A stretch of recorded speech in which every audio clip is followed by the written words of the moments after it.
हरतालिका 2024 हरतालिका व्रत 5 की 6 सप्टेंबर कधी आहे? पहिल्यांदाच व्रत करणार असाल तर या गोष्टी लक्षात ठेवा. हरतालिका हे व्रत भगवान शिव आणि माता पार्वती यांना समर्पित आहे.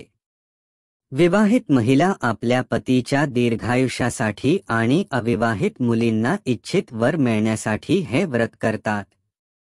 श्रावण महिना संपल्यावर वेध लागतात ते भाद्रपद महिन्यातील पहिला सणाचे. हरतालिका व्रत हे वर्षाऋतूत येतं. वटसावित्री, मंगळागौर आणि हरतालिका हे व्रत महाराष्ट्रात महिलांचे आवडते आणि त्यांना समर्पित असं व्रत आहे. त्यातही हरतालिका व्रताचे खास वैशिष्ट्य आहे. या व्रताची देवता भगवान शिव आणि माता पार्वती आहे. पूर्वजन्मी सती पार्वतीने शंकरालाच वरले होते. तिचा पिता दक्ष प्रजापती याने एकदा यज्ञात शंकराचा अपमान केला होता. तो सहन होऊन पार्वती मातेने यज्ञकुंडात स्वतःला जाळून घेतलं आणि नंतर ती हिमालयाची कन्या म्हणून जन्माला आली. पुन्हा उग्रतप करून पुन्हा ती भगवान शंकरांचीची अर्धांगी झाली. अशी ही दृढनिश्चयी आणि स्वाभिमानी पतिव्रता पार्वती ही महिलांची महान आदर्श आहे. म्हणून तिची पूजा करून तिच्याजवळ पतीला उदंड आयुष्य आणि आरोग्य मागतात. कधी आहे हरतालिका व्रत? भाद्रपद महिन्याच्या शुक्ल पक्षातील तृतीया तिथी 5 सप्टेंबर रोजी दुपारी 12:01 वाजेपासून दुसऱ्या दिवशी 6 सप्टेंबर रोजी दुपारी 3:01 वाजेपर्यंत असणार आहे. तसंच हरतालिकेचं व्रत हे भाद्रपद तृतीया तिथीला म्हणजे गणेश चतुर्थीच्या आदल्या दिवशी करण्यात येतं. अशामध्ये 7 सप्टेंबरला गणेश चतुर्थी आहे असल्याने हरतालिकेचे व्रत हे 6 सप्टेंबरला आणि धर्मशास्त्रात उद्य तिथीनुसार व्रत केले जाते.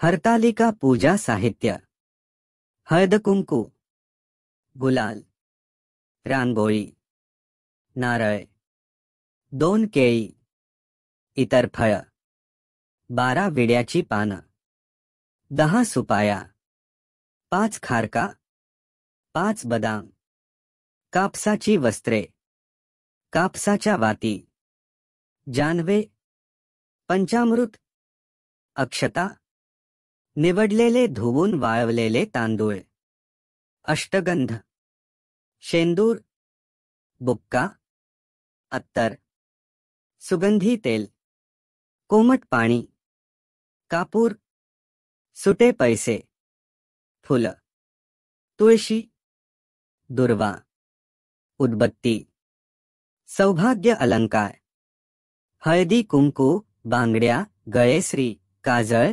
कंठसूत्र, फुलं, चाफा, केवडा, कन्हेर, बकुळ, कमळ, शेवंती, जास्वंद, मोगरा, पत्री, अशोक, आवळी, दुर्वा, कन्हेर, कदंब, ब्राह्मी, आघाडा, बेल. हरतालिका पूजा विधी: हरतालिक व्रताला या गोष्टी चुकूनही करू नका.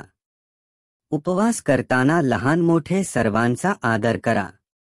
या दिवशी कुणालाही अपशब्द वापरू नका, ज्यामुळे त्यांचे मन दुखू शकते. तसंच महिलांनी पतीशी भांडण करू नये किंवा अपशब्द वापरू नये. याशिवाय उपवासाच्या दिवशी जाणूनबुजून किंवा नकळत कुटुंबातील कोणाशीही वाईट वागू नका. व्रतादिवशी दुपारच्या वेळी झोपून राहू नये. उपवास करणारी महिला दिवसा झोपली तर ते शुभ मानले जात नाही. शास्त्रानुसार जर कोणी हरतालिकेचे व्रत पाळण्यास सुरुवात केली तर त्यांनी मध्येच सोडू नये. हे देखील शुभ मानले जात नाही. दरवर्षी तुम्ही ते संपूर्ण विधीपूर्वक पूर्ण करावे. शास्त्रानुसार हरतालिकेच्या वेळी व्रत करणाऱ्याने आपल्या रागावर नियंत्रण ठेवणे आणि स्वतःवर नियंत्रण ठेवणे अत्यंत आवश्यक आहे. या दिवशी कोणत्याही प्रकारचे वाद घालू नका. तसेच व्रत पाळताना तुमचे मन शांत आणि शांत असावे.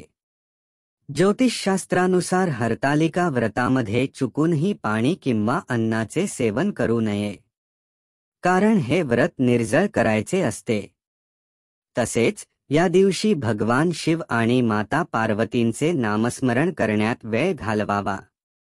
हरतालिकेच्या व्रतादिवशी उशिरापर्यंत झोपू नये. लवकर उठून नित्यकर्म आटोपून देवाची पूजा करावी. तसेच या दिवशी अंगातील सगळा आळस झिडकारून टाकावा.